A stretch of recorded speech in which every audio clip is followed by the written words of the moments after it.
नमस्कार। बिहार में एसआईआर हो रहा है और पूरा देश जो है अभी एक तमाशाई राजनीति को अपने आंखों से देख रहा है। हमारे देश के लोकतंत्र और संवैधानिक संस्थाओं को बदनाम करने के लिए विपक्ष एकजुट होकर के नाटकीय अंदाज में लोगों को भ्रमित करने का प्रयास कर रहा है। उसे न तथ्य से मतलब है, न तर्क से मतलब है और न ही संवैधानिक संस्थाओं के विश्वसनीयता से मतलब है। इनका मतलब हो गया है कि ये हर संवैधानिक संस्थाओं के निर्णय पर, उसके फैसले पर सवाल उठाए और उसे अविश्वसनीय साबित करे। ये बड़ी खतरनाक राजनीति है। आज जैसे माननीय सुप्रीम कोर्ट में आधार के बारे में जिस तरह से विपक्ष भ्रम फैला रहा था कि आधार को एसआईआर में क्यों शामिल नहीं किया जा रहा है, तो सुप्रीम कोर्ट ने पहले सुझाव दिया था और कहा था कि यदि इलेक्शन कमीशन को लगता है तब वो शामिल कर सकते हैं। और आज उन्होंने कहा कि सुप्रीम कोर्ट ने कहा कि आधार कार्ड जो है नागरिकता का प्रमाण नहीं होता है, ये आधार एक्ट में है, इसलिए इलेक्शन कमीशन जो है ठीक ही कर रहा है। अब दूसरी बात जो सबसे बड़ी बात है कि इस ड्राफ्ट में, वोटर लिस्ट जो बनाई गई है अभी इलेक्शन कमीशन के द्वारा, उसमें 65 लाख लोगों का नाम काटा जा रहा है और उसकी सूची जो है बूथ लेवल पर, यानी जो तमाम पार्टियां उनके हाथों में सौंप दी गई है, वो झूठ बोल रहे हैं कि हमें ये सूची वर्गवार नहीं दी गई है। हमें वो बता रहे हैं कि कारण नहीं बताया गया है कि 65 लाख लोगों को क्यों उनका नाम डिलीट किया गया है। ये सरासर झूठ बोल रहे हैं। बूथ लेवल एजेंट मतलब वो पार्टी के एजेंट हैं, और यदि बूथ लेवल के एजेंट को वो कॉपी मिले हैं, जिले के पदाधिकारी को वो ड्राफ्ट मिला है, मतलब पार्टियों को मिल गया है। ये अलग अलग नहीं होता कि अध्यक्ष को दे दिया गया, ये महामंत्री को दे दिया गया, ये उपाध्यक्ष को दे दिया गया। ये गलत ढंग से आप सभी लोग इस राजनीति को समझते हैं। तो उसमें जो विपक्ष लगातार भ्रम फैला रहा है कि वोट ड्राफ्ट हमको दिया नहीं गया है, ये सरासर झूठ है। और इलेक्शन कमीशन ने जिन पदाधिकारियों को वोट का ड्राफ्ट दिया है उसका जो है वीडियो भी बनाकर उसने रखा है। अब कुल मिलाकर ये है कि असत्य बातों को बार बार बोल करके जो है सत्य साबित करने की ये जो विपक्ष की राजनीति है, उसको तमाम देश के जनता को समझना चाहिए। और आप सभी लोग जो हैं चुनाव की प्रक्रिया को जानते हैं। गांव-गांव में बूथ लेवल पर शिक्षित, अशिक्षित, महिला, पुरुष, नौजवान सभी लोग, आप लोग जानते हैं कि वोट की प्रक्रिया में किसी भी पोलिंग बूथ में यदि वोटर लिस्ट में गड़बड़ी भी होगी तो गलत जो मतदाता है, फॉल्स मतदाता, आज के दौर में किसी भी हाल में किसी भी पोलिंग बूथ में वोट नहीं डाल सकता। आज मतदाता इतना जागरूक हो गया है, राजनीतिक दल के कार्यकर्ता और एजेंट इतने जागरूक हो गए हैं कि किसी भी गलत जो मतदाता है, फॉल्स मतदाता है, उसको वोट डालने नहीं देते हैं। बात अब आ रही है कि वो 65 लाख वोटर क्यों काट दिए गए, इतनी ज़्यादा संख्या में क्यों कट गई। तो सवाल ये है कि इसे काटने के लिए वो कोई आधार नहीं बनाया गया है। जो 22 लाख लोग मृत हो गए हैं उनको काटा गया है।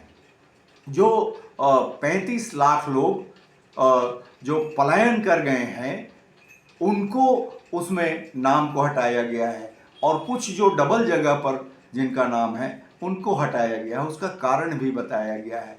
क्या देश की जनता और सारे जागरूक लोग, क्या आपको लगता है कि नामों को ना हटाया जाए?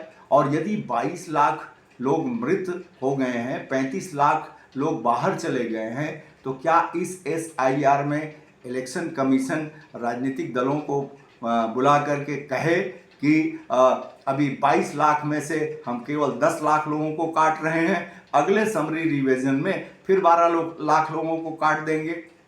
35 लाख जो पलायन किए हैं उसमें बोलेंगे कि 5 लाख को अभी काट देते हैं और बाकी 15 लाख को अगले समय में काटेंगे।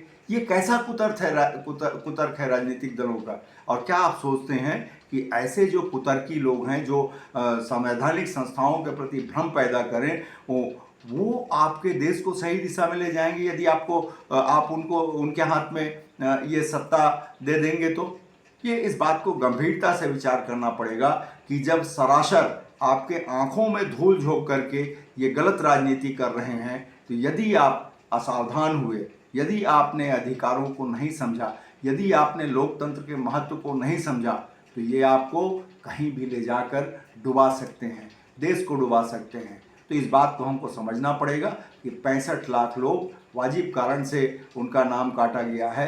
अभी महीने भर से जो दावा आपत्ति का दौर चल रहा है, यदि कुछ जीवित को मृत बता दिया गया है, मृत को जीवित बता दिया गया है, तो वो सारे सुधार होंगे। और इसमें अकेले निर्वाचन आयोग लोकतंत्र को नहीं बचाएगा, सारे राजनीतिक दलों का दायित्व है। संविधान में लिखा है कि जब पुनरीक्षण का काम चलेगा तो राजनीतिक दल के लोग उसमें उस यज्ञ में भागीदारी करेंगे। आप ये बार बार सवाल मत पूछिए कि क्या जिम्मेदारी राजनीतिक दलों की है। हाँ, राजनीतिक दलों की है। आप चुनाव जीत के सरकार में जाएंगे, लोकतंत्र की रक्षा आप करेंगे।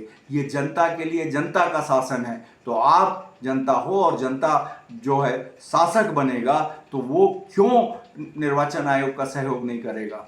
इस बात को हम सबको समझना है। और जो बचे हुए समय है उसमें सारे राजनीतिक दल के लोग उस वोटर लिस्ट को शुद्ध करें। और जिस तरह से देश में जो गलत ढंग से मांग उठ रही है कि SIR ना किया जाए, तो वोटर लिस्ट शुद्ध कैसे होंगे और कब सही समय आएगा? जो टाइमिंग पर सवाल करते हैं ये समझ में नहीं आता। आज बंगाल में ममता जी कहती हैं कि मैं एक नाम नहीं काटने दूंगी, तो फिर मृतक जो अब तक हो गए हैं उनका नाम कैसे कटेगा? जो प्रवासी हो गए हैं उनका नाम कैसे कटेगा? जब उप मुख्यमंत्री बिहार के 2 एपिक कार्ड आ रहे हैं, तो क्या बंगाल में नहीं होंगे? तो 2 एपिक कार्ड वाले को एक को ख़त्म तो करना पड़ेगा ना, डिलीट तो करना पड़ेगा। तो ऐसे सारी जो चीज़ें हैं उसको हमको तथ्यों के अनुसार समझना पड़ेगा और निर्वाचन आयोग का सहयोग करना पड़ेगा। और अब ये लगातार सवाल करते हैं कि भाजपा के लोग बचाव में क्यों आते हैं इलेक्शन कमीशन के। अरे भाई, आप हमारे नेता माननीय मोदी जी के ऊपर आरोप लगाओगे कि वोट चोरी करके वो प्रधानमंत्री बने हैं, तो उनका जो है जवाब कौन देगा? इलेक्शन कमीशन थोड़ी देगा, हम देंगे। और हम कहते हैं कि पूरा निर्वाचन जो है ईमानदारी से हो रहा है। हम तो बोलते हैं कि एक जो बूथ है उसमें कोई भी व्यक्ति फाल्स मतदान नहीं करने देना चाहता आज के ज़माने में। तो ये शुद्ध चुनाव है और सभी राजनीतिक दल के लोगों का कहीं ना कहीं किसी राज्य में इसी चुनाव आयोग के द्वारा सरकार बना है। जो 300 सांसद अभी कल धरना प्रदर्शन कर रहे थे, वो भी इसी निर्वाचन आयोग के द्वारा कराए गए चुनाव से आप सांसद बने हैं।